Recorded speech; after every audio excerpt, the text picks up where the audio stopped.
जंगल के अंधेरे में और पहाड़ों के साए में कुछ ऐसा छिपा है जो हमारे किसी बुरे सपने से भी डरावना है। कुछ ऐसी चीजें जिनकी मौजूदगी हमारी समझ से बाहर है, लेकिन उनका होना हमारे लिए किसी बुरे सपने से कम नहीं है। और आज मेरे पास दो सच्ची एपलांचियन स्टोरीज हैं, तो चलिए शुरू करते हैं। द एपलांचियन हाउलर फ्रॉम समंथा सी। मैं एपलांचियन माउंटेन में एक छोटी घाटी में बड़ी हुई।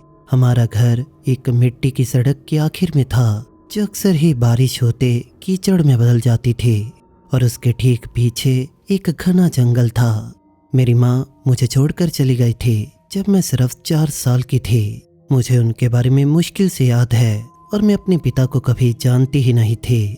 उनका नाम मेरे बर्थ सर्टिफिकेट पर भी नहीं था।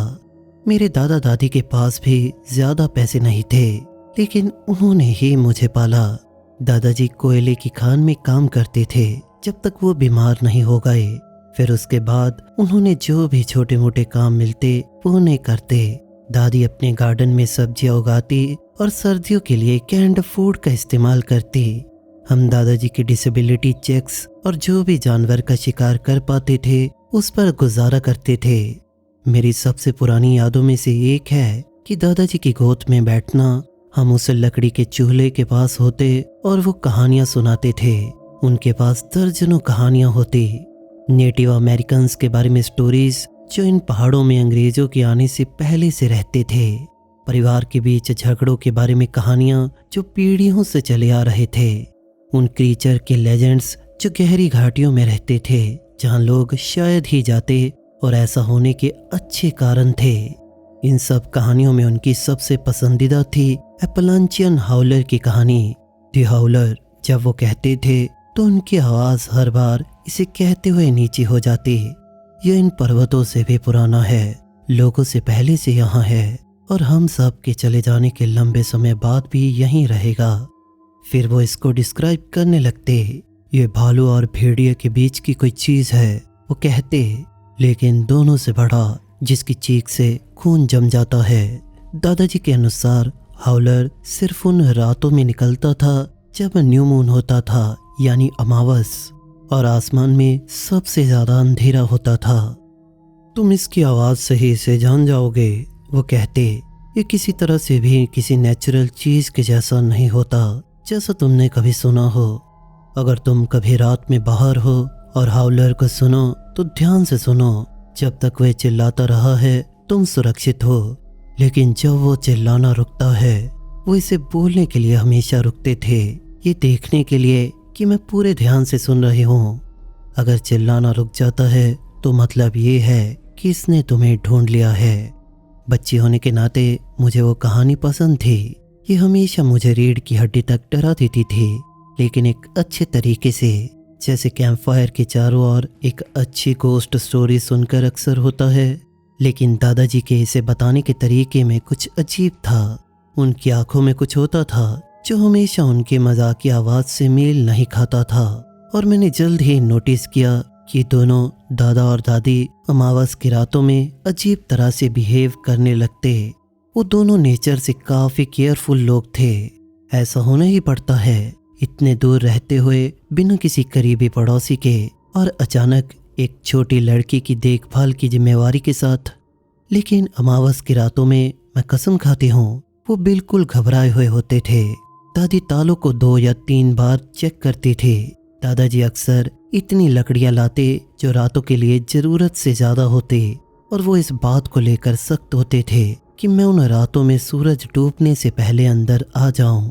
सिर्फ अंदर नहीं, बल्कि सारे दरवाजे बंद, सारे पर्दे खींचे हुए होने चाहिए। कोई जोखिम लेने की जरूरत नहीं, दादी कहती। अगर मैं शिकायत करती, ये हमेशा उनका जवाब होता जब मैं पूछती क्यों। कोई जोखिम लेने की जरूरत नहीं। मैं 8 साल की थी जब मैंने पहली बार खुद हाउलर को सुना। यह अक्टूबर के अंत का टाइम था, हैलोवीन से ठीक पहले का एक परफेक्ट टाइम। रातें लंबी हो रही थी और हवा में एक काट सी थी, जिसका मतलब था कि अब सर्दियां दूर नहीं थी। मैं बिस्तर में करीब 1 घंटे से थी, अभी पूरी नींद नहीं आई थी। बस अपनी नाइट लाइट से शैडोज को छत पर नाचते हुए देख रही थी। पहले मुझे लगा ये हवा है, हमारे यहाँ पतझड़ में कभी कभी तेज हवाएं चलती थी, उस तरह की हवाएं जो हमारे पुराने घर की हर दरार ढूंढती और उनसे भूतों जैसी आवाज करती। लेकिन जो मैं उस रात सुन रही थी वो काफी नीची आवाज से शुरू हुआ। पहले ये सुनने में मुश्किल था, फिर ये आवाज बढ़ती गई जब तक इसने पूरी रात की आवाज को थमा नहीं दिया। ये भेड़िए या कायोटी की हाउल जैसा नहीं था, तो अगर यही तुम कल्पना कर रहे हो तो इसे दिमाग से निकाल दो। उन आवाज़ों के बारे में मैं पहाड़ों में रहने की वजह से अच्छे से जानती थी, लेकिन ये उनसे बहुत अलग थे। ये रफ और कोर्स थी, जैसे डैमेज्ड वोकल कोड वाली कोई चीज़ आवाज़ बनाने की कोशिश कर रही थी। ये आवाज़ ऊपर नीचे जाती एक पैटर्न में जो लगभग शब्दों के जैसा लग रही थी, जिन्हें मैं समझ नहीं पाती। आवाज़ से मेरे रोंगटे खड़े हो गए और मैं बिस्तर से बाहर आ गई। इससे पहले कि मुझे एहसास होता कि मैं हिली, मैं दौड़ते हुए दादा दादी के कमरे की ओर भाग गई। मैंने उन दोनों को पहले से जागते पाया। दादी अपने बिस्तर के किनारे पर बैठी थी, अपना रोब पहने थे। दादाजी खिड़की पर पर्दों की दरार से बाहर की ओर देख रहे थे। चुप, दादी ने कहा जैसे ही मैं कोने से आई। इससे पहले कि मैं अपना मुंह खोल पाती, उन्होंने बाहें फैलाई और मैं उनमें दौड़ गई। अपना चेहरा उनके कंधे से सटा लिया। क्या है वो? मैंने पूछना शुरू किया। इसकी चिंता मत करो, उन्होंने कहा मेरे बाल सहलाते हुए। सब ठीक हो जाएगा। लेकिन मुझे महसूस हो रहा था वो कितनी चिंतित थे। और मैंने दादाजी की ओर देखा तो मैंने उनके चेहरे पर कुछ ऐसा देखा जो पहले कभी नहीं देखा था। वे डरे हुए थे। वो खिड़की से हटे और मेरे सामने घुटनों पर बैठे।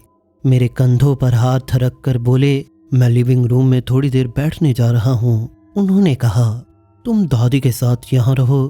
तुम सुन रही हो? मैंने सिर हिलाया और उन्होंने मेरे सिर के ऊपर किस किया और फिर वो कमरे से चले गए। 1 मिनट बाद वो अपनी शॉटगन लेकर वापस आए।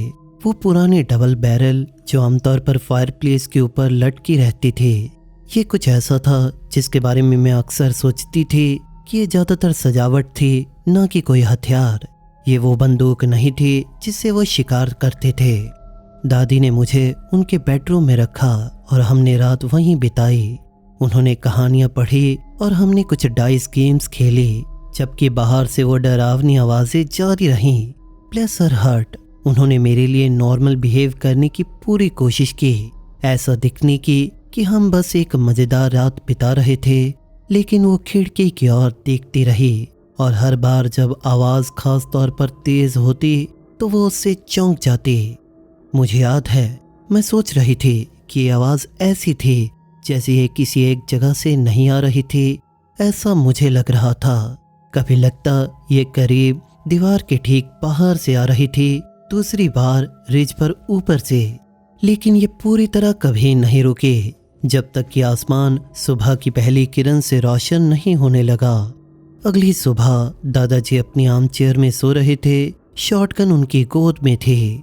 दादी ने नाश्ते में पैनकेक्स बनाए थे जैसे ये कोई खास मौका हो, और उनमें से दोनों ने पिछली रात की आवाज़ों का जिक्र नहीं किया।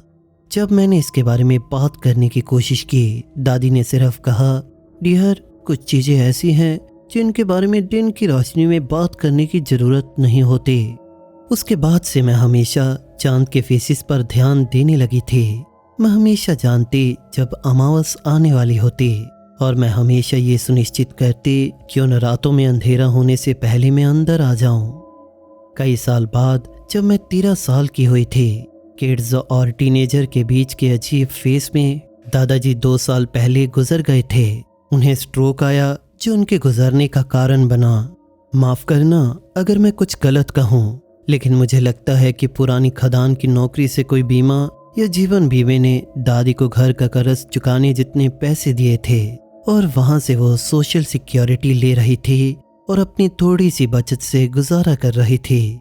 दादाजी के गुजरने के बाद हमने हाउलर को नहीं सुना, यहाँ तक कि इसकी बात भी नहीं की। मेरे एक हिस्से को लगने लगा था कि ये आखिरकार सिर्फ एक कहानी थी। मुझे रात में जंगल में दूर भटकने से रोकने के लिए मेरे दिमाग का रैशनल पार्ट कहता था कि वो हाउल्स शायद किसी जानवर के थे, जैसे ये शेर या भालू के हो सकते थे। और दादाजी की कहानियों ने उन्हें काफी रहस्यमय बना दिया था जितना वो असल में थे। ये बसंत का टाइम था। अप्रैल के बीच में मेरी दोस्त टैमी वीकेंड के लिए रुक रही थी।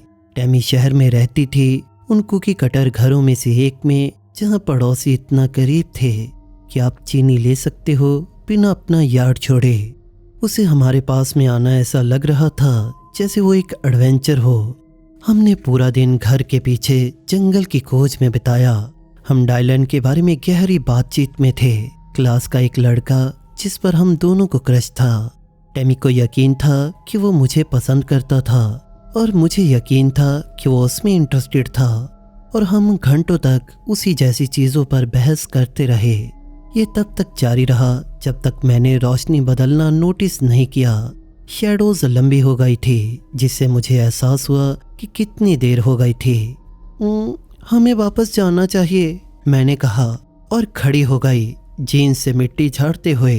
टैमी ने ऊपर देखा, पेड़ों की छतरी से आसमान को आँख सिकोड़कर देखते हुए। ये इतनी देर नहीं हुई, सूरज अभी ऊपर है, उसने कहा। हाँ, लेकिन अगर हम अभी नहीं गए तो घर पहुंचते पहुंचते अंधेरा हो जाएगा। उसने आँख घुमाई लेकिन फिर भी उठ गई और हमने क्रीक के साथ वापस आना शुरू किया। हम धीरे धीरे चल रहे थे, अभी भी डायलन और उसके नए हेयर कट के बारे में बात करते हुए कि वो लियोनार्डो डिकैप्रियो जैसा लगता है या नहीं। हम शायद घर आने के आधे रास्ते पर थे जब मैंने एक आवाज़ सुनी जो मैंने करीब 5 साल में नहीं सुनी थी। एक आवाज़ जो मैं तुरंत पहचान गई, पहले नीची और फटी हुई जो फिर बढ़ती गई, कुछ ऐसा जिसने मेरी गर्दन के पीछे के बालों को खड़ा कर दिया। मैं अपनी जगह पर रुक गई, मेरी पल्स तेज हो गई। क्या हुआ? टैमी ने पूछा। फिर वो चिल्लाने की आवाज़ फिर से आई। मुझे याद है जिस तरह उसने सिर घुमाया इसे सुनने के लिए। ये क्या है? ये किसी बड़ी बिल्ली के जैसा लगता है। टैमी, हमें दौड़ना चाहिए, मैंने कहा, और मैंने उसकी बाँह पकड़ी जैसे अभी ही हमें घर वापस पहुंचना होगा। टैमी हंसी और मेरा हाथ झटक दिया। क्या तुम सीरियस हो? ये सिर्फ कोई जानवर है, शायद हीट में कोई कुगर। ये कुगर नहीं है, मैंने समझाया, लेकिन जैसे ही ये वर्ड मेरे मुंह से निकले मुझे शक महसूस हुआ। शायद वो सिर्फ एक माउंटेन लायन था। शायद दादाजी की कहानियाँ और मेरी अपने बचपन के डर ने आम जानवरों की आवाज़ को कुछ खास बना दिया था। फिर वो चिल्लाने की आवाज़ आई। ये अब करीब से आ रही थी और टैमी ने अपनी आईब्रो उठाई। देखो, ये सिर्फ कोई वाइल्ड कैट है, उसने कहा, और जिस तरह उसने कहा, इतना कॉन्फिडेंट, इतना डिमिसिव, इससे मुझे डरने के लिए मूर्ख सा महसूस होने लगा। हाँ शायद, मैंने कहा थोड़े ढीले पड़ते हुए, लेकिन फिर भी हमें वापस जाना चाहिए। दादी जी सोच रही होंगी हम कहाँ हैं। हम फिर चलने लगे, पहले से तेज, लेकिन अभी भी नहीं दौड़े। मेरा एक हिस्सा अभी भी उस आवाज़ को सुन रहा था, इसे अपनी याद से कंपेयर करने की कोशिश कर रहा था। क्या ये सच में वही थी या कुछ ऐसा जिसे मैंने पहले से अपने दिमाग में बना लिया था? हम जंगल के किनारे के करीब थे, शायद घर से 1/4 मील दूर। जब चिल्लाने की आवाज़ रुक गई, मुझे वो खामोशी महसूस हुई जैसे मेरी पीठ पर कोई वजन हो। उसी समय जंगल शांत हो गया, सिर्फ पूरी खामोशी जहाँ शोर होना चाहिए था। मैंने धीरे से कहा, हमें अब दौड़ना चाहिए। उसने शायद मेरी आवाज़ में कुछ सुना, क्योंकि इस बार वो बहस नहीं कर रही थी। हमने रास्ते पर भागना शुरू कर दिया। कम होती रोशनी से पैर रखने की जगह देखना मुश्किल हो रहा था। हम करीब 50 यार्ड दूर गए थे जब कुछ हमारे पीछे जमीन पर एकदम से उतरा, इतना भारी कि इससे मेरी हड्डियां कांप गई थी। हम रुक गए, फिर धीरे पीछे मुड़े। हमारे पीछे के रास्ते पर अंधेरा था। सिर के ऊपर पेड़ों ने आसमान से बची थोड़ी बहुत रोशनी भी रोक दी थी, लेकिन मुझे कुछ सांस लेते हुए सुनाई दे रहा था, काफी गहरी और भारी सांसें। दौड़ो, मैंने फुसफुसाया, और इस बार टैमी को कोई मनाने की जरूरत नहीं पड़ी। हम उस रास्ते पर दौड़ने लगे। मुझे हमारे पीछे कुछ सुनाई दे रहा था जो किसी इंसान से तेज दौड़ रहा था, और मुझे पता था कि हम मुसीबत में थे। कुछ ही पलों में हम ट्री लाइन से बाहर निकले और मुझे अपना घर दूर दिखा। किचन विंडो में वार्म येलो लाइट की रोशनी चमक रही थी। जैसे हम पेड़ों के कवर से बाहर निकले, एक बंदूक की आवाज ने हवा चीर दी। एक पेड़ से छाल का टुकड़ा फटा। जहां हम खड़े थे ये वहां से 3 फीट से ज्यादा दूर नहीं था। मैं चीखी, एक पल के लिए सोचकर कि जो हमारा पीछा कर रहा था उसके पास कोई हथियार था। लेकिन फिर मैंने दादी को यार्ड में खड़े देखा। वो दादाजी की शॉटगन पकड़े और निशाना लगा रही थी। दौड़ो, वो चिल्ला रही थी, अब घर की ओर। हम अपनी जान बचाने जैसे दौड़े, क्योंकि उस पल मुझे सच में यकीन था कि वो उस पर डिपेंड करती थी। हम पोर्च पर पहुंचे और दादी वहां थी। हमें पकड़कर दरवाजे से अंदर धकेलते हुए अंदर आ गईं। फिर उन्होंने हमारे पीछे दरवाजा बंद किया और डेड बोल्ट लगा दिया। तुम क्या सोच रही थी? उन्होंने गुस्से में कहा। मुझे याद है उनका चेहरा कितना पीला था। उनके हाथ दीवार से शॉटगन टिकाते हुए कांप रहे थे। इतनी देर बाहर तक होना, वो भी आज की रात। सॉरी, मैं हाफी। मैं सांस लेने की कोशिश कर रही थी। हमें टाइम का ध्यान नहीं रहा। मुझे एहसास नहीं हुआ कि ये अमावस है। दादी ने एक पल के लिए आंखें बंद की, गहरी सांस ली। जब उन्होंने फिर खोली, वो शांत लग रही थी। तुम अब सुरक्षित हो, ये मायने रखता है। टेमी हम दोनों के बीच देख रही थी, कंफ्यूज और अभी भी डरी हुई थी। क्या हो रहा है? वो क्या था? दादी ने उसे लंबे समय तक देखा, फिर आह भरी। मेरे साथ आओ, चलो कहीं ज्यादा आरामदायक जगह बैठते हैं। मैं हॉट चॉकलेट बनाऊंगी और हम बात करेंगे। हम दादी के बेडरूम में गए, ठीक उस रात की तरह जो सालों पहले की थी। जल्दी ही वो हॉट चॉकलेट और कुकीज लेकर आईं और हम उनके बिस्तर पर बैठे, जबकि वो रॉकिंग चेयर पर बैठी थी। तुम्हें दादाजी जो हॉलर के बारे में बताते थे, उन्होंने कहा मेरी ओर देखते हुए। ये कहानी नहीं थी, मैं जानती हूँ, मैंने धीरे से कहा। क्या हॉलर? टेमी ने पूछा। तो मैंने खुद उसे याद से कहानी सुनाई, जिस तरह दादा ने मुझे सालों पहले सुनाई थी, कि ये सिर्फ सबसे अंधेरी रातों में निकलता था। कैसे इसकी हाउल्स चेतावनी थी और कैसे खामोशी का मतलब था खतरा। वो बाहर था? टेमी ने पूछा जब मैंने कहानी खत्म की। वो हमारा पीछा कर रहा था। दादी ने सिर हिलाया। मैंने इन पहाड़ों में पूरी जिंदगी रही हूँ और मैंने इसे सिर्फ 2 बार देखा है।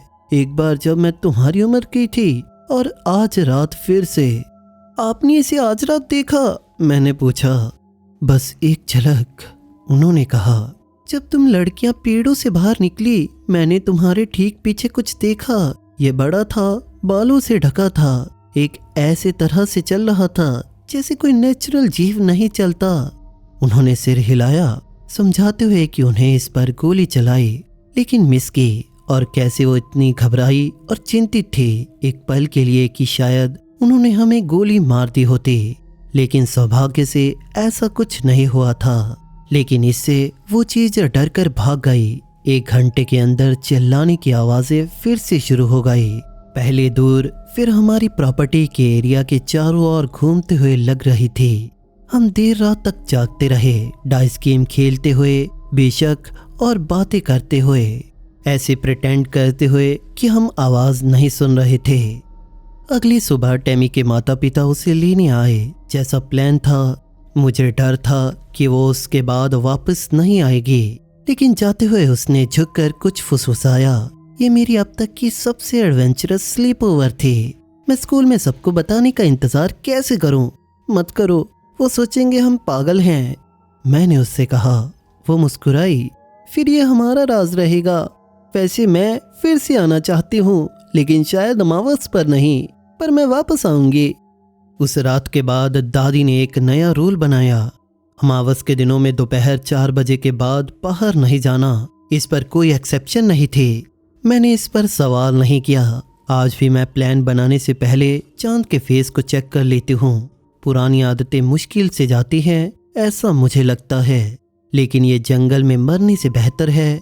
अगर तुम जानते हो, हाई स्कूल के बाद मुझे शहर में नौकरी मिल गई थी और मैं घर सिर्फ छोटी विजिट के लिए वापस लौटती हूँ। जब भी मैं वापस जाती हूँ, मैं उस घुमावदार सड़कों पर ड्राइव करती हूँ जहाँ मैं बड़ी हुई और पेड़ों पर अच्छी नज़र रखती हूँ, चाहे दिन हो या रात। स्नेलीगैस्टर फ्रॉम अर्थ शेक क्रू। मेरी पत्नी और मैंने 2010 में साथ में शिकार शुरू किया। शादी के 1 साल बाद हम दोनों रूरल वर्जीनिया से हैं। उन परिवारों में बड़े हुए जहां शिकार लाइफ का हिस्सा था। हर पतझड़ में हम काम से 1 हफ्ते छुट्टी लेते और एपलांचियन पर्वतों में हिरन के शिकार के मौसम के लिए जाते। हमारे पास एक छोटा कैबिन था जो हम अर्ल नाम के एक बुजुर्ग से किराए पर लेते थे। मुझे लगता है कि हम उन्हें पसंद थे क्योंकि वो हमसे नामात्र सा किराया लेते थे, बेशर्ते हम अगले साल वापस आने पर उन्हें कुछ वेंसन जर्की ला दें। वो एक अच्छे इंसान थे। सालों में हमारे पास ढेर सारी नॉर्मल हंटिंग ट्रिप्स थे, कुछ सफल लेकिन दूसरी नहीं। लेकिन इनमें से 2 ट्रिप्स अजीब थे, एक 2014 में और दूसरी 2019 में, जिन्हें मैं अभी भी समझ नहीं पाया। पहली घटना जिसके बारे में मैं बात करूंगा नवंबर 2014 में हुई। हम कैबिन में 3 दिन से थे, बिना किसी किस्मत के एक अच्छा शिकार भी देखा नहीं था। चौथी सुबह हमने फैसला किया कि अपनी सामान्य जगह से करीब 2 मील उत्तर में एक नई जगह आजमाएं।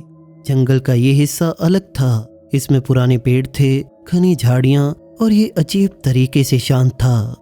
हम सूरज के निकलने के ठीक बाद अपनी ब्लाइंड में करीब 3 घंटे से थे जब हवा अचानक बदल गई। ये बताना मुश्किल है कि कैसे, जब तक तुमने इसे एक्सपीरियंस ना किया हो, लेकिन मुझे लगता है दूसरे शिकारी इसे समझेंगे। लगा जैसे तापमान सेकंड्स में 10 डिग्री गिर चुका था और हवा में दबाव था जैसे तूफान आने वाला हो। मुझे याद है मैंने अपनी पत्नी की ओर देखा और देखा कि ये भी उसे महसूस कर रही थी। मैंने उससे पूछा क्या हमें वापस जाना चाहिए और उसने सिर हिलाया। जैसे ही हम अपना सामान पैक कर रहे थे, हमें एक आवाज़ सुनाई दी जो मैंने उन जंगलों में पहले कभी नहीं सुनी थी। ये ना हिरन की थी, ना भालू की, ना ही बॉबकैट की। ये काफ़ी हाई पिच वाली थी जो मुझे मेटल से रगड़ने जैसी याद दिला रही थी, और ये पेड़ों के बीच अच्छे से गूंज रही थी। मेरी पत्नी ने मेरी बाजू पकड़ी और हमारे सामने करीब 200 यार्ड दूर एक किनारे की ओर इशारा किया। वहां हमने कुछ पेड़ों की लाइन में घूमते देखा। मुझे लगा ये इंसान है क्योंकि ये 2 पैरों पर सीधा चल रहा था, लेकिन इसके चलने का तरीका सही नहीं था।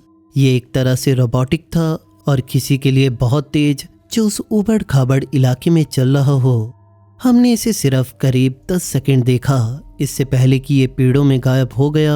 ये बड़ा भी था, इंसान से लंबा, और हमने देखा कि इस चीज के पंख जैसा कुछ लगा था और उसके पंखों का फैलाव करीब 15 फीट था। ये पंख फैदर वाले नहीं थे बल्कि चमड़ेदार थे, चमगादड़ जैसे ज्यादा लग रहे थे। इसके शरीर का रंग गहरा था, या तो काला या गहरा हरा, शैडोज में, और उसे दूरी से बताना मुश्किल था। हम ज्यादा देर नहीं रुके, हमने अपना सामान पकड़ा और जितना तेजी से हो सके बिना दौड़े वहां से निकल गए। कैबिन वापस आते वक्त पूरे रास्ते हमें वो मेटल जैसी आवाज सुनाई देती रही, हमेशा अलग दिशा से आती लगती थी। मुझे लगा जैसे हमें घेरा जा रहा हो। जब हम कैबिन वापस पहुंचे, हमने जो देखा उसे एक्सप्लेन करने की कोशिश की। मैंने सुझाया कि ये कोई बड़ा शिकारी पक्षी था, शायद ईगल, जो एंगल या रोशनी की वजह से बड़ा लग रहा था। मेरी पत्नी को लगा ये हैंड ग्लाइडर हो सकता था, हालांकि हम दोनों जानते थे कि आसपास कोई लॉन्चिंग साइट नहीं थी। लेकिन हम ये मानना नहीं चाहते थे कि सब कितना गलत लग रहा था। उस रात अर्ल कैबिन पर कुछ लकड़ियां छोड़ने आए। मेरी पत्नी ने जो हमने देखा उसके बारे में बात की, इससे जितना हो सके कैजुअल रखने की कोशिश की। अर्ल बिल्कुल शांत हो गए, फिर पूछा कि हमने इसे ठीक कहाँ देखा। जब हमने बताया तो उन्होंने कहा कि उस इलाके में अजीब साइटिंग्स इतिहास में 100 साल से ज्यादा पुराने समय से हो रही थी। स्थानीय लोग वहां के इस जीव को स्नेलीगास्टर कहते हैं। उनके अनुसार ये आधा रेप्टाइल आधा पक्षी बताया गया है, जिसमें टेंटिकल्स हैं और कभी कभी मेटल जैसे दिखने वाले हिस्से होते हैं। मुझे लगा अर्ल हमें डरा रहा था, पुरानी लोक कथा सुना रहा था, लेकिन जिस तरह उन्होंने आवाज को डिस्क्राइब किया जो ये बनाता है, वो मेटल के साथ खिसने जैसी होती है। ये ठीक वही थी जो हमने सुनी थी। और वो वाकई चिंतित लग रहे थे। उन्होंने हमें सुजेस्ट किया कि उस जंगल के हिस्से से दूर रहें, खासकर सुबह और शाम के वक्त। हमने अपना ट्रिप बिना किसी घटना के खत्म किया। अल द्वारा बताए गए सेफ हंटिंग ग्राउंड्स में शिकार के लिए चिपके रहे। वहां हमने कुछ असामान्य नहीं देखा, न ही उस सीजन के बाकी के समय में। आखिरकार हमने खुद को समझा लिया कि ये कोई बड़ा पक्षी था। शायद स्ट्रेस और पुअर विजिबिलिटी के साथ मिलने के कारण हमने इसे दिमाग में डरावना बना लिया था। अब इस बात को 5 साल बीत गए थे। हम हर मौसम में उन जंगलों में वापस गए, लेकिन उत्तरी इलाके से बचे जहां हमारा अजीब एक्सपीरियंस हुआ था। मेरा एक हिस्सा इसे ज्यादातर भूल गया था। इसे उन अजीब अनुभवों में फाइल कर दिया था जो समझे नहीं जा सकते, लेकिन जिसके बारे में ज्यादा सोचा नहीं जाता। फिर नवंबर 2019 आया। ये ट्रिप का आखिरी दिन था और हमारा ट्रिप काफी अच्छा जा रहा था। हमने इस बार 2 हिरणों का शिकार किया था। हमने फैसला किया कि घर जाने से पहले सुबह जल्दी निकलकर एक और बार अपना लक आजमाएं। हम कैबिन से बाहर 1 मील पूर्व में एक जगह गए, एक इलाका जो हम अच्छे से जानते थे। सुबह धुंध भरी थी और विजिबिलिटी ज्यादा से ज्यादा 50 यार्ड थी। हम अपनी ब्लाइंड में करीब 1 घंटे से थे जब हमें आगे करीब 40 यार्ड दूर एक झाड़ियों से सरसराहट सुनाई दी। मैंने अपनी राइफल उठाई, उम्मीद में कि झाड़ियों से हिरन निकलेगा, लेकिन जो बाहर निकला वो हिरन नहीं था। ये आकार में काले भालू जितना था, लेकिन समानताएं वही खत्म हो गई। इसकी लंबी गर्दन थी और जो मैंने पहले सिर समझा वो चोंच जैसा ज्यादा लग रहा था। ध्यान रहे, पक्षी की चोंच जैसी चोंच नहीं, बल्कि कुछ सख्त, कुछ मेटल के जैसा चमकदार। जिस तरह से ये धुंध से छनकर आती थोड़ी धूप को रिफ्लेक्ट कर रहा था।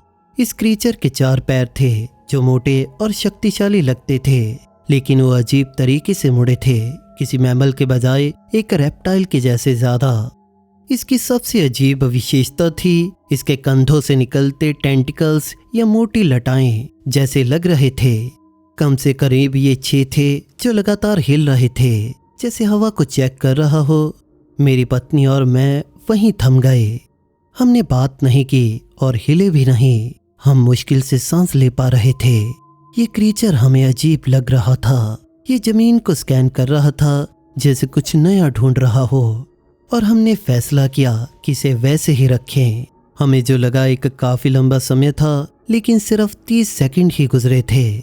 इसने वही मेटल के रगड़ने की आवाज की जो हमने 5 साल पहले सुनी थी, लेकिन ये नरम थी, जैसे ये खुद से बात कर रहा हो। लेकिन फिर ये तेजी से ऊपर देखा, सीधे हमारे ब्लाइंड की ओर।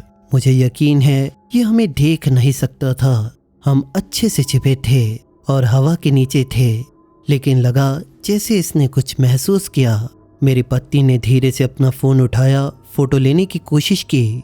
हलचल थोड़ी थी, मुश्किल से देखने लायक, लेकिन उस क्रीचर ने तुरंत रिएक्ट किया। ये अपने पिछले पैरों पर उठा, सबसे ऊंचे पॉइंट पर करीब 8 फीट लंबा था, और उन पंखों को फैलाया, लेकिन वो पक्षी जैसे नहीं थे।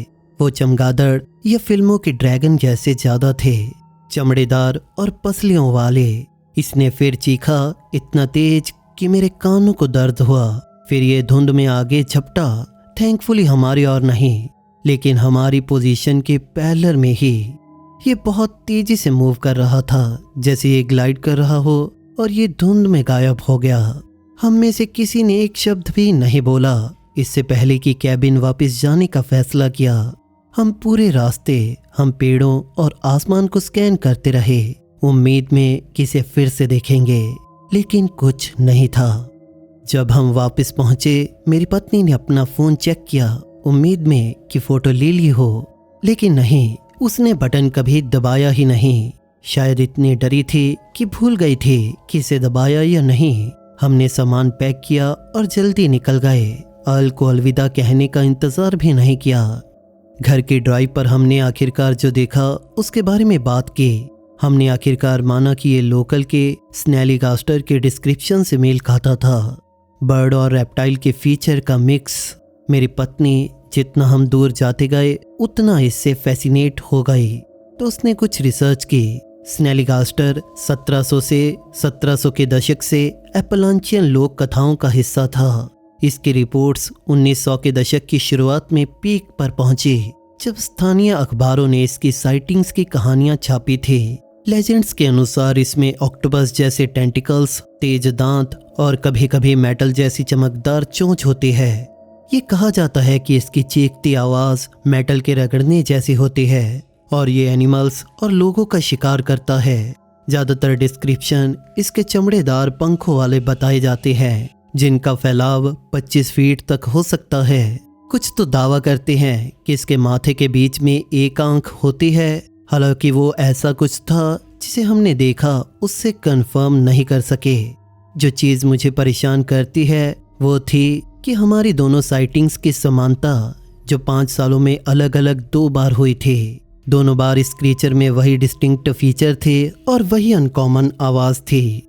दोनों बार लगा जैसे ये कुछ ढूंढ रहा था। मुझे नहीं पता कि हमने जो देखा वो सच में लेजेंडरी स्नेलिगास्टर था या कोई अनडिस्कवर्ड स्पीसीज, लेकिन ये किसी नोन जानवर से मेल नहीं खाता जहाँ तक मुझे पता है। और बाहर लोग अभी भी समय समय पर इसे देखने की रिपोर्ट करते हैं। The lady of the wood from थियो। मैं ईस्टर्न केंटकी के एपलांचियन माउंटेन में बसे एक छोटे घर में बड़ा हुआ। मेरी बचपन की ज़्यादातर यादें आम हैं। यार्ड में खेलना, मिट्टी की सड़कों पर साइकिल चलाना, हमारी प्रॉपर्टी के पीछे क्रीक में केकड़ों को पकड़ना। लेकिन कुछ यादें हैं जो अभी भी मेरी चमड़ी को अजीब सा महसूस करवा देती हैं, भले ही इसे करीब 20 साल बीत गए हों। मेरे माता पिता एक मुश्किल दौर से गुजरे जब मैं 5 साल का था। मुझे कोई अंदाजा नहीं था क्या हो रहा था, सिर्फ इतना पता था कि वो बहुत झगड़ते थे और कभी कभी ये देर रात तक चलता था। मेरे पापा पास ही के एक शहर में डीलरशिप में काम करते थे, सेल्समैन के रूप में नहीं, इसीलिए उनके काम करने के घंटे लंबे थे और ज़रूरी ओवरटाइम करना पड़ता था, जो उन्हें घर से दूर रखता था। मेरी माँ शहर के डॉलर जनरल स्टोर में पार्ट टाइम काम करती थी और हमेशा पैसे की चिंता में रहती थी। वे बिलों पर, पापा के काम के लंबे घंटों पर, मुझे किस किंडरगार्टन में डालना है, इन सभी चीज़ों पर लड़ते थे। उनकी आवाज़ें हमारे छोटे घर में गूंजती थी, जिनसे बचना किसी तरह से पॉसिबल ही नहीं था, भले दरवाज़ा बंद हो और तकिया सिर पर हो। मुझे याद है बिस्तर पर लेटे रहना, चिंता में कि वो तलाक ना ले लें, जैसा मेरे दोस्त टॉमी के माता पिता ने किया था। टॉमी को अपनी मॉम के साथ अपार्टमेंट में जाना पड़ा और वो अपने पापा को सिर्फ वीकेंड पर मिल पाता था। मेरे साथ ऐसा होने का विचार ही डरावना था। मैं ज़्यादातर रातें रोता हुआ सोता, पेट में गांठ सी बन जाती, सोचते कि कल वो दिन होगा जब उनमें से एक हमेशा के लिए चला जाएगा। एक रात मुझे लगता है ये पतझड़ का टाइम था, क्योंकि मुझे पत्तियों की खिड़की से आने वाली आवाज़ याद है।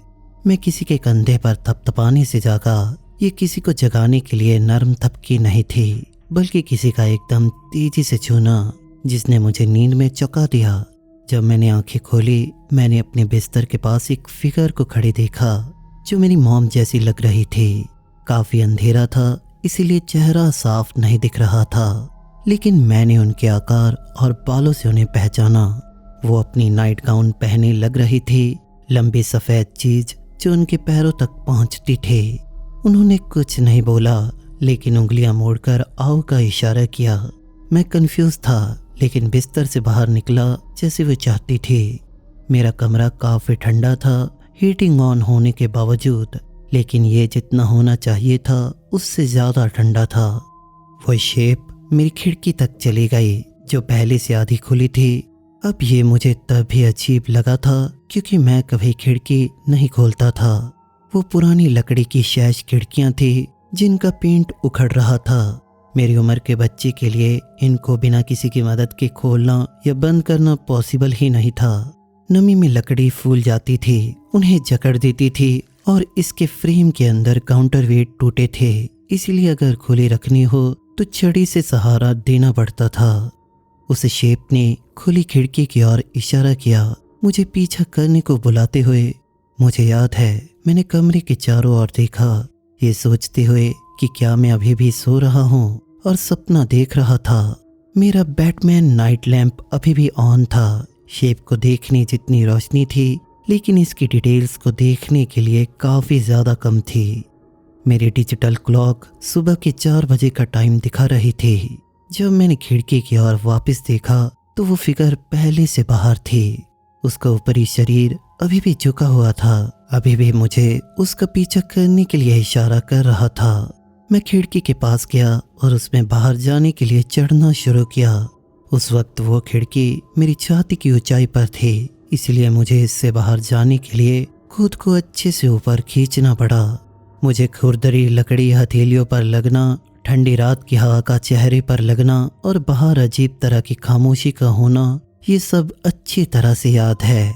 और यही आखिरी चीज़ है जो मुझे याद थी। उसके बाद उस सुबह तक क्या हुआ मुझे कुछ भी याद नहीं था। मैं बाद में मेरे माता पिता की चिल्लाने की आवाज़ से जागा। मैं अपने बेडरूम की खिड़की के ठीक नीचे ज़मीन पर लेटा था। मॉम के फ्लावर बेड के एरिया में सिकुड़ कर पड़ा था। मैं खिड़की से ज़्यादा दूर नहीं पड़ा था। हमारा घर सिंगल स्टोरी था, लेकिन मैं कंफ्यूज और डरा हुआ था। मैं जमकर ठंडा भी था। मेरे पजामा सुबह की ओस से गीले थे और मेरी बाहें और चेहरे पर छोटी छोटी खरोंचें थी, क्योंकि मैं पास ही की एक कांटेदार झाड़ी में गिरा था। जब माता पिता ने मुझे खोजा, मैंने मॉम से पूछा कि पिछली रात बाहर सोने को क्यों कहा था। उनके चेहरे का जो एक्सप्रेशन था उसे मैं कभी भूल नहीं पाऊंगा। वो पूरी तरह से कंफ्यूज और डरी हुई थी। ये उनके चेहरे पर साफ साफ झलक रहा था। उन्हें कोई अंदाजा नहीं था कि मैं क्या कह रहा था। पापा ने मुझे उठाया और अंदर ले गए, जबकि मॉम ने मेरी चोटों की जांच की। वो बार बार पूछ रही थी कि मैं कैसे बाहर पहुंचा, क्या मैं खुद खिड़की से चढ़ा, क्या मैं स्लीप वॉकिंग कर रहा था। मैंने सिर्फ कहा मॉम मेरे कमरे में आई और खिड़की से बाहर आने के लिए कहा। मेरे माता पिता इससे पूरी तरह से घबराए हुए लग रहे थे। उन्होंने एक दूसरे को देखा। फिर मॉम ने कहा, हनी मैं पूरी रात बिस्तर में थी, मैं तुम्हारे कमरे में कभी आई ही नहीं। पापा ने मेरी खिड़की देखी। वो अभी भी खुली थी, लेकिन किसी डैमेज या जबरदस्ती अंदर आने के कोई निशान नहीं थे। कई हफ्तों बाद तक वो हर रात मेरे कमरे की खिड़की को चेक करते, ये कंफर्म करने के लिए कि ये बंद है, और आखिरकार पापा ने इसे कील लगाकर बंद कर दिया।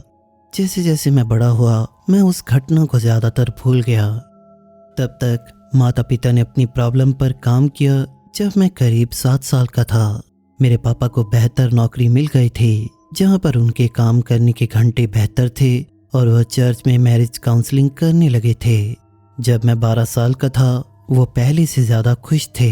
वे हर शुक्रवार डेट नाइट्स पर जाते, मुझे बड़ी कज़न मेलिसा के साथ बेबी सिटर छूटकर। जब वो डेट पर नहीं होते, वो आमतौर पर काम करते या घर के चारों ओर बिजी रहते। पापा यार्ड वर्क में, मम्मी सफाई में और खाना बनाने में। जब मैं 12 साल का हुआ, मैं अपनी प्रॉब्लम से गुजर रहा था। मिडिल स्कूल मुश्किल था। मैं अपनी उम्र के बच्चों से छोटा था और मुझे तंग किया जाता था। मेरे ज़्यादा दोस्त नहीं थे, और जो थे वो स्पोर्ट्स और लड़कियों के पीछे लगने लगे थे, जिनमें से कोई मुझे अभी इंटरेस्टिंग नहीं लगता था। मैं ज़्यादातर समय वीडियो गेम्स खेलता या कमरे में कॉमिक बुक्स पढ़ता था। मुझे ऐसा लगने लगा था जैसे किसी को मेरी ज़रूरत ही नहीं थी। हालांकि तब मेरे पास इसे बताने के लिए शब्द नहीं थे। मैं सिर्फ जानता था कि जब भी मैं स्कूल के बारे में बात करने या गेम खेलने को कहने की कोशिश करता, मुझे मेरे पेरेंट्स हमेशा डिस्ट्रैक्टेड लगते थे। अभी नहीं हनी, या डिनर के बाद बात करेंगे, ये वर्ड्स मैं रोज सुनता था। मुझे बहुत अकेला महसूस होने लगा था। ऐसा महसूस हो रहा था जैसे मैं उनकी लाइफ का हिस्सा ही नहीं होता। तो सितंबर के आखिर में एक शुक्रवार को, जब मुझे पता था कि शाम को उनका बाहर जाने का प्लान है, मैंने भागने का फैसला किया। सच में नहीं, सिर्फ एक दिन के लिए, उन्हें चिंता करने और शायद मुझ पर ध्यान देने को मजबूर करने के लिए। मैं इसके रिजल्ट या ये कितना इडियोटिक था और ये खतरनाक होगा, इस पर सोच ही नहीं रहा था। मेरे 12 साल के दिमाग के हिसाब से ये मास्टर प्लान था। मेरा प्लान था पूरी रात जागना, ताकि सूरज के निकलने के साथ ही चुपके से बाहर निकल सकूं, इससे पहले कि वो जाग जाएं। मैं अलार्म सेट कर सकता था, लेकिन इसकी आवाज़ तेज थी और आधे टाइम ये काम ही नहीं करता था। मैंने बैकपैक में कुछ स्नैक्स पैक किए, साल्ट लाइन क्रैकर्स की एक स्लीव और कुछ ग्रेनोला बार्स, और अपनी पानी की बोतल उठाई। मैंने अपना गेम बॉय एडवांस भी लिया, एक फ्लैशलाइट भी ली, अपनी पसंदीदा कॉमिक बुक्स और हल्की जैकेट अगर ठंड हो जाए। मैंने ज़्यादा कुछ नहीं लिया था। आखिरकार मैं अगले दिन घर लौटने की प्लानिंग कर रहा था और मैं बच्चा था जो समझता नहीं था कि वो क्या कर रहा था। सुबह के करीब 5:30 बजे जब आसमान सुबह की पहली किरणों से हल्का होने लगा तो मैं बैकडोर से चुपके से बाहर निकला और हमारी प्रॉपर्टी के पीछे जंगलों की ओर गया। सुबह ठंडी और धुंध भरी थी। अभी काफी अंधेरा था कि अपने रास्ते को देखने के लिए मुझे फ्लैशलाइट जगानी पड़ी। पलों में ओस ने मेरे जूते भिगो दिए। वो काफी बुरा एक्सपीरियंस था। मैं करीब आधा मील चला, एक जगह पहुंचा जहां अगर सही पोजीशन लूं तो वहां से मेरा घर देख सकता था। वहां एक बड़ा ओक ट्री था जिस पर मैं कभी कभी चढ़ता था और मैं उसके नीचे बैठ गया। मैंने सुबह पोकेमोन खेलते हुए बिताई, अपनी गेम बॉय पर क्रैकर्स खाते हुए और खुद से काफ़ी खुश, ये सोचते हुए कि मेरे पेरेंट्स कितनी चिंता में होंगे और कितनी बार माफ़ी मांगेंगे मेरे साथ समय ना बिताने के लिए। जैसे जैसे सुबह हुई मैं बोर हो गया। मैं ट्री चढ़ने की कोशिश की लेकिन ज़्यादा ऊपर नहीं चढ़ सका। मैंने दूर पेड़ों पर पत्थर फेंके निशाना सुधारने की कोशिश में। मैंने दिमाग में कहानियां बनाई अपने जंगल में सरवाइव करने को लेकर। करीब सुबह के जो मुझे लगा 11 बजे थे, मैंने एक ग्रोनोला बार खाई अपने स्नैक को बचाते हुए कि इतनी देर बाहर रहना पड़ेगा। फिर भी प्लान था पूरा दिन बाहर रहने का, लेकिन मैं जितनी देर बाहर रहा मैं उतना ज़्यादा घर जाना चाहता था। दोपहर के करीब मुझे गहरे जंगल से कदमों की आवाज़ आई। ये आवाज़ घर की डायरेक्शन से नहीं थी। ये आवाज़ किसी इंसान के कदमों जैसी थी, ना कि किसी जानवर की जैसी। मुझे लगा शायद मेरे माता पिता मुझे ढूंढ रहे थे, इसीलिए मैंने पुकारा, मॉम। कदमों की आवाज़ तुरंत रुक गई। फिर वहाँ पूरी खामोशी छा गई। अचानक सब कुछ शांत हो गया था, जैसे जंगल की हर चीज मुझे देख रही थी। इसके बाद मैं बेचैन हो गया। मैं थोड़ा घूमने लगा अभी उसी एरिया में, लेकिन मैंने अपनी पोजीशन कुछ बार बदली। मैंने एक छोटी स्ट्रीम ढूंढी और थोड़ी देर तक उसका पीछा किया। फिर पेड़ों में से घूमते हुए अपने उसी पेड़ के पास आ गया। आखिरकार मैं फिर बैठ गया, इस बार अपने घर की तरफ पीठ करके और जंगल की गहराई की ओर अपना फेस करके। करीब 2 घंटे बाद मेरी गेम बॉय की बैटरी खत्म हो गई। इससे निराश होकर जब मैंने ऊपर देखा तो मुझे लगभग हार्ट अटैक आ गया था। पेड़ों के किनारे पर मुझसे करीब 20 फीट दूर एक फिगर खड़ी थी जो मेरी मॉम जैसी लग रही थी, या कम से कम उनकी शेप और शरीर के जैसी। वो नीली स्वेटर पहनने लग रही थी जो मेरी मॉम ने सुबह पहनी थी, लेकिन उनकी पोजीशन ऐसी थी कि चेहरा अंधेरे से ढका था और उनको देखने से कुछ गलत सा लग रहा था। उनकी बाहें कुछ ज़्यादा नीचे लटक रही थी और वो बहुत ज़्यादा स्टेबल खड़ी थी। मैंने फिर पुकारा, मॉम। उस फिगर ने धीरे सिर हिलाया और हाथ से मुझे अपनी ओर बुलाया, सालों पहले जैसे ही अपनी तरफ आने का इशारा किया। हालांकि इसमें कुछ काफ़ी अजीब था। उनकी हलचल अजीब थी। एक तरह से मैं उठा और उनकी ओर चलने लगा, अपने भागने के प्लान को लेकर खुद को इडियट महसूस करते हुए। मैं माफ़ी मांगने लगा, समझाते हुए कि मैं घर वापस आने वाला था, कि सिर्फ उन्हें मुझे ज़्यादा नोटिस करने के लिए मैंने ऐसा किया था। मैं बार बार बड़बड़ाता रहा कि उनके पास मेरे लिए समय नहीं रहता था। वो हमेशा एक दूसरे या काम में बिजी रहते थे। फिगर ने कोई जवाब नहीं दिया, सिर्फ मुड़ी और जंगल की गहराई में चलने लगी, कभी कभी पीछे देखकर मुझे पीछा करने को इशारा करते हुए। मैं उनका पीछा करता रहा, लेकिन कुछ गलत लग रहा था। वो बहुत तेज चल रही थी, हमेशा मेरे से इतनी दूर और इतना आगे कि मैं उन्हें अच्छे से देख ना सकूं। उन्होंने कभी कुछ नहीं बोला, मेरी माफियों या सवालों का जवाब नहीं दिया। वो मुझे घर से दूर जंगल के उस हिस्से में ले जा रही थी जिसे मैं जानता नहीं था। यहाँ पेड़ घने थे, पुरानी झाड़ियों के साथ, जो जीन्स से मेरी टांगों को खरोच रही थी। तुम इतना तेज क्यों जा रही हो? हम कहाँ जा रहे हैं? मैंने पुकारा। उनके साथ रहने के लिए मैं थोड़ा भागा। वो फिगर ना ही धीमी हुई, ना ही उसने जवाब दिया। उसने अपनी वही स्पीड जारी रखी। वो हमेशा मेरी पहुंच से बाहर रही। मेरे दिमाग का रैशनल हिस्सा वार्निंग सिग्नल भेजने लगा। मॉम मुझे क्यों इग्नोर करेंगी, घर ले जाने की बजाय जंगल की गहराई क्यों ले जाएंगी। लेकिन फिर भी मैं उनका पीछा करता रहा, कुछ मेरी क्यूरियोसिटी से और कुछ क्योंकि मैं खुद को मनाना नहीं चाहता था कि यहाँ कुछ गलत था। मैं दौड़ने लगा, पूरी कोशिश से उनको पकड़ने के लिए। मैं पूरी तरह आगे की फिगर पर फोकस था। यही वजह थी कि मैं एकदम से आई ढलान को देख नहीं सका। जब तक काफी देर नहीं हो गई, जमीन अचानक पैरों तले गायब हो गई। मैं देख नहीं रहा था जहां मैं जा रहा था और सीधे उस ढलान से नीचे लुढ़कता गया। चट्टानों और पेड़ों की जड़ों से टकराते नीचे पहुंचकर जोर से गिरा। कुछ सेकंड के लिए मैं सांस नहीं ले सका। मुझे अपनी छाती दबी हुई लगी, जैसे कोई ऊपर बैठा हो। जब फेफड़े फिर काम करने लगे, मैंने हवा खींची और तुरंत खांसने लगा। मेरा पूरा शरीर दर्द कर रहा था। मैंने खुद को चेक किया, टूटी हड्डियों के लिए हर अंग को सावधानी से हिलाते हुए चेक किया। किसी तरह से मुझे कुछ खरोंचे और बाजू पर एक ही चोट लगी थी, जिससे खून निकल रहा था, लेकिन ये ज्यादा गहरी नहीं थी। अगर मैं थोड़ा अलग तरह से गिरता तो मेरी गर्दन टूट सकती थी, मैं मर भी सकता था। इससे घबराए और डरे हुए मैंने अपनी चारों ओर देखा। वो ढलान करीब 15 फीट गहरी थी, ढीली मिट्टी और चट्टानों की खड़ी दीवारों वाली थी। नीचे सूखी क्रीक बेड बड़े पत्थरों और मलबे से भरी थी। मुझे आसपास कुछ पहचान में नहीं आया। मैं पहले कभी जंगल में इतनी दूर नहीं गया था। मैं जिस साइड से नीचे गिरा था उस साइड ऊपर चढ़ने की कोशिश की, लेकिन ये बहुत खड़ी थी और मिट्टी पैरों तले खिसक रही थी। मेरे जूते पत्थरों पर फिसलते और मैं 2 बार गिरा। हाथ और घुटने बुरी तरह छिल गए। करीब 15 मिनट तक कई कोशिशें करने के बाद मैंने मॉम और पापा को पुकारना शुरू किया, उम्मीद में कि वो कहीं ढूंढ रहे हों। मैं चिल्लाता रहा जब तक गला दर्द ना करने लगा। फिर आधे घंटे खामोशी में बैठा। मैं इंतजार करता रहा, सुनता रहा और जवाब की उम्मीद करता रहा।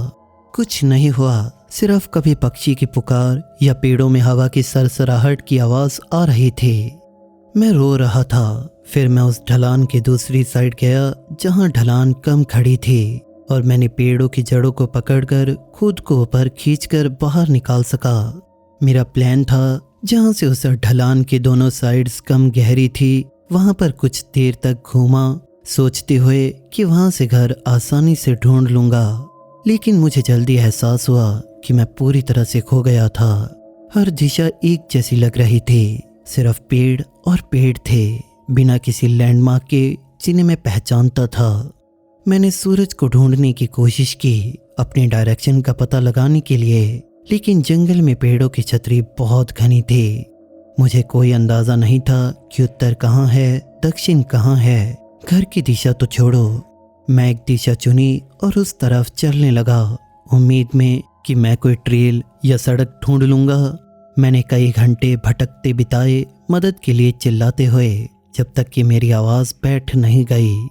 मेरे पैर दर्द कर रहे थे, खरोंचे जल रही थी और मैं काफी परेशान हो रहा था। कुछ पलों बाद सूरज डूबने लगा। मुझे पेड़ों से सूरज के डूबने की रोशनी छनकर दिखने लगी और तब मैं और ज्यादा घबरा गया। मैं इन जंगलों में सूरज के छिपने के बाद पहले रहा था, लेकिन कभी इतनी दूर और अकेले नहीं। जब रात पूरी तरह हो गई, चारों तरफ अंधेरा होने लगा। यहाँ पर कोई स्ट्रीट लाइट नहीं थी, कोई घर की रोशनी नहीं थी। मैं पेड़ों से चांद भी नहीं देख सका। मैंने फ्लैशलाइट यूज करने की कोशिश की, लेकिन बैटरियां कमजोर थी और करीब 20 मिनट बाद ये बंद हो गई। अब मैं पूरे अंधेरे में था, ठोकरें खाते, जड़ों और चट्टानों पर गिरते हुए चल रहा था। आखिरकार मैं थका और डरा हुआ था, इसीलिए मैं एक पेड़ से लगकर बैठ गया और रोते हुए सो गया। मुझे नहीं पता कितनी देर सोया, लेकिन जब जागा तो अभी भी अंधेरा था। पहले मैं अभी उलझा हुआ था। मुझे लगा जैसे किसी की गोद में बैठा हूँ। मेरी पीठ किसी चीज से सटी थी, जो वो पेड़ नहीं था जिसके पास मैं सोया था।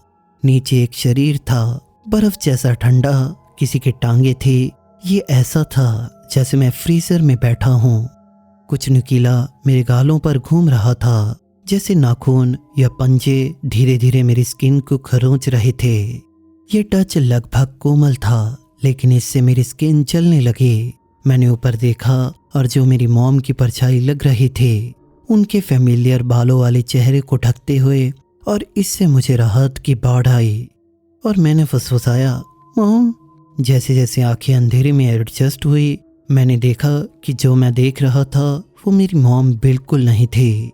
इस फिगर का चेहरा मुंह वाला था, काफी चौड़े खिंची हुई मुस्कान वाला, और उसके कोई होंठ नहीं थे, लेकिन जहां आंखें, नाक और आईब्रोज होनी चाहिए थी, वहां पर सिर्फ चिकनी और पीली स्किन चेहरे पर खिंची हुई थी। मुस्कान चौड़ी हुई जैसे मैं देख रहा था। मैं चीखा और दूर भागा। दिल इतना जोर से धड़क रहा था कि मुझे लगा कि यह किसी पल फट सकता था। जब मैंने दोबारा पीछे देखा तो वो फिगर गायब हो गई थी। मैंने पेड़ के साथ पीठ सटाई, अपनी सांसें कंट्रोल करने की कोशिश में, अंधेरे में देखने की कोशिश में, डरते और सोचते हुए कि वो चीज वापस आएगी। तभी मुझे दूर से पापा की आवाज सुनाई दी। वो मेरा नाम पुकार रहे थे। पहले मुझे लगा शायद ये सच नहीं था, लेकिन आवाज निश्चित रूप से उनकी थी, गहरी और थोड़ी सी कोर्स। मैं उस आवाज को कहीं से भी पहचान सकता था। मैंने उनके लिए वापस चीखा। मेरी आवाज अभी भी बैठी हुई थी। उन्होंने मुझे चिल्लाकर कहा, जहां हो वहीं रहो और पुकारते रहो। तो मैंने यही किया। मैं उनकी आवाज के बीच में रोता भी रहा। 5 मिनट बाद मुझे अंधेरे को चीरते हुए फ्लैशलाइट की लाइट दिखी। मैंने मेरे माता पिता को 2 पुलिस ऑफिसर्स और सर्च एंड रेस्क्यू वॉलंटियर्स साथ दौड़ते देखा। मॉम मेरे पास दौड़ी और मुझे बाहों में लपेट लिया, उतना ही जोर से रोते हुए जितना मैं रो रहा था, जबकि पापा बार बार कह रहे थे, थैंक गॉड, थैंक गॉड। एक ऑफिसर ने मेरे कंधे पर ब्लैंकेट डाला। मैं ठंड और डर से कांप रहा था। मैंने बार बार माफी मांगी, बताया कि सिर्फ एक दिन भागने का इरादा था, ऐसे खोने का नहीं। बताया कि सिर्फ एक दिन भागने का इरादा था, ऐसे खोने का नहीं। आंसुओं के बीच मैंने उस महिला का जिक्र किया जिसने मुझे अपना पीछा करवाया और मैंने कैसे उसे खो दिया। वो कंफ्यूज लगे, लेकिन डिटेल्स नहीं दबाई। फिर पापा ने मुझे जंगलों से वापस उठाया। घर पहुंचने में लगभग 1 घंटा लगा, जिससे मुझे पता चला कि मैं घर से कितनी दूर भटक गया था। घर पर पैरामेडिक्स ने मुझे चेक किया, कट्स साफ किए और बैंडेड्स लगाए, सुनिश्चित किया कि कोई इन्फेक्शन नहीं हो। पुलिस ने भागने के कारण पूछे, लेकिन नरमी से। मैंने सुना उनमें से एक माता पिता से कह रहा था कि वो लक्की हैं। मेरी उम्र का बच्चा उन जंगलों में रात भर खोया हो तो चीजें बहुत बदतर हो सकती थी। बाद में उस रात पुलिस के जाने और मुझे साफ सुथरा और खाना खिलाने के बाद माता पिता बिस्तर के किनारे पर बैठे और पूछा उस महिला के बारे में जिसका मैंने जिक्र किया था।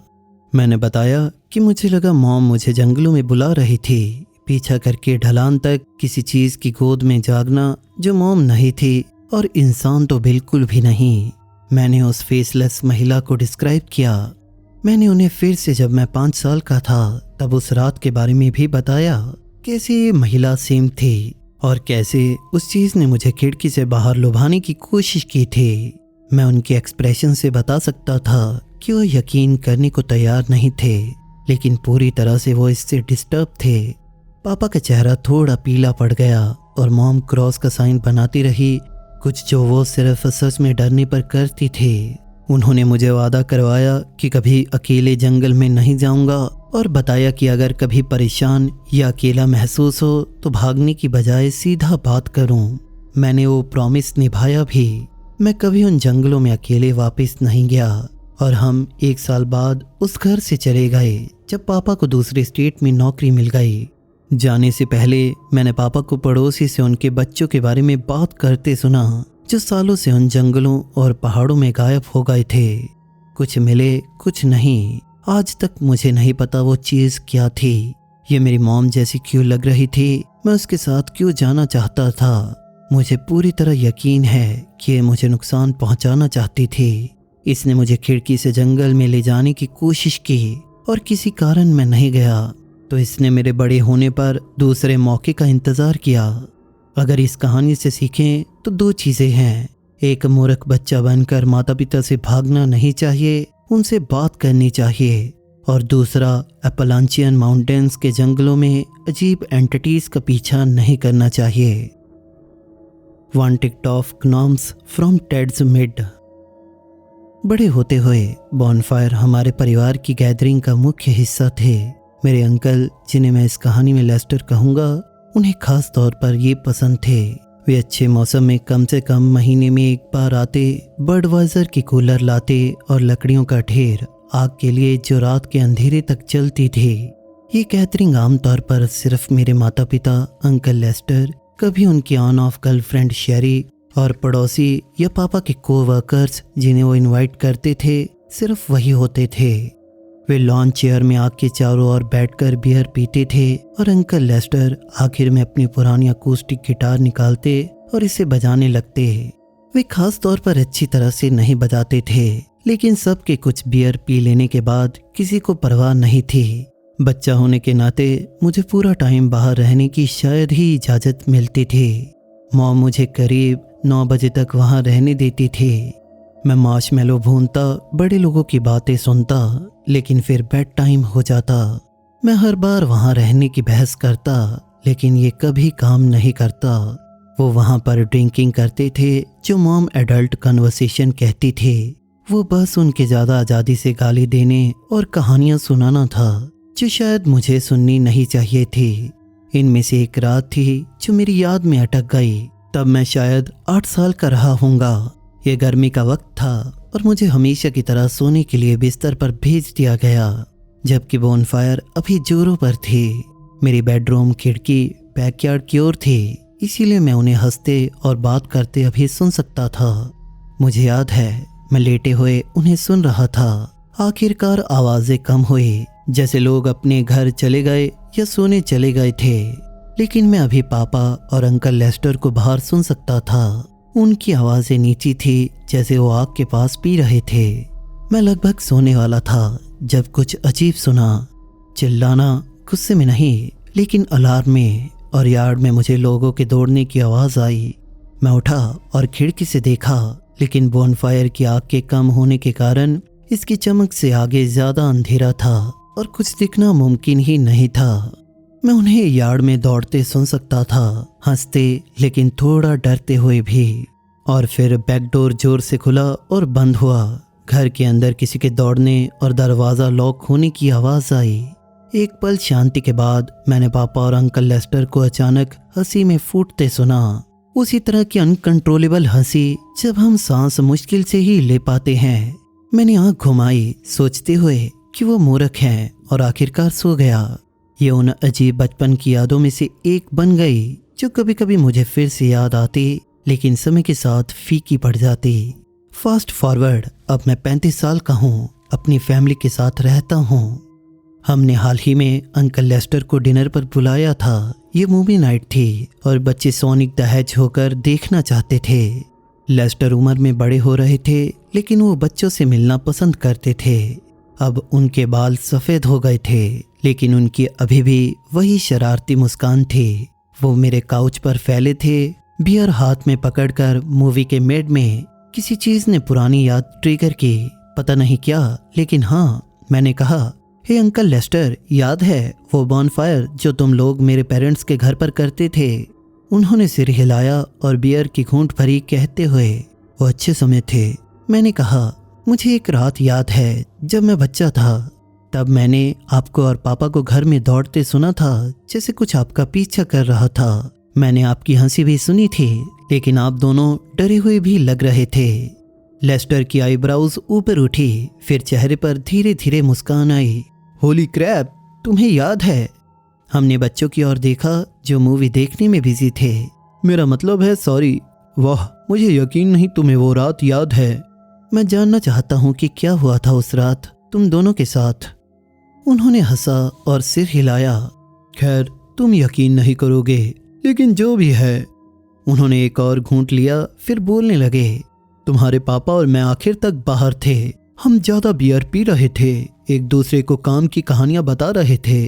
वैसे ही हम वहां बैठे थे, आग कम जल रही थी। और हम काफ़ी नशे में थे। फिर अचानक, और मेरा यकीन करो या नहीं, तुम्हारी चॉइस है, ये छोटा आदमी जंगल से दौड़ता निकला। छोटा आदमी? मैं हंसा। बच्चा नहीं, आदमी, लेकिन छोटा, शायद 2.5 फीट लंबा होगा। वो नुकीली हरी टोपी पहने था और उसकी लंबी नाक थी और उसके कान, उन्होंने हाथों से इशारा किया, वो बड़े लो वाले थे, जैसे उन लोगों के जो कान थे वो काफी खिंचे लग रहे थे। वो सीधा हमारी ओर दौड़ा, गुस्से में किसी भाषा में चिल्लाते हुए, जिसे मैं समझ नहीं सका। लगा जैसे तूफानी गालियां दे रहा था। तुम बता सकते हो जब कोई गालियां दे रहा हो, चाहे कोई भी भाषा हो। आप मेरी टांग खींच रहे हैं, मैंने कहा। गॉड की कसम, लेस्टर ने कहा। यहाँ तक उन्होंने हाथ भी उठा लिया जैसे वो औत ले रहे हों। अगली बार पापा से पूछना जब मिलोगे तो।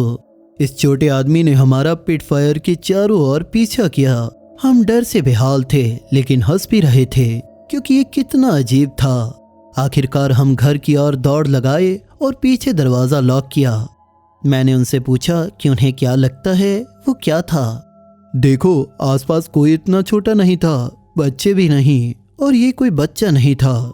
तुम्हारे पापा और मैंने बाद में अच्छे से डिस्कस किया। सोचा कि शायद हमने कल्पना की थी या कोई छोटा जानवर था जिसे हमने गलती से आदमी समझ लिया हो। फिर भी हम दोनों ने इसे एकदम वैसे ही डिस्क्राइब किया था।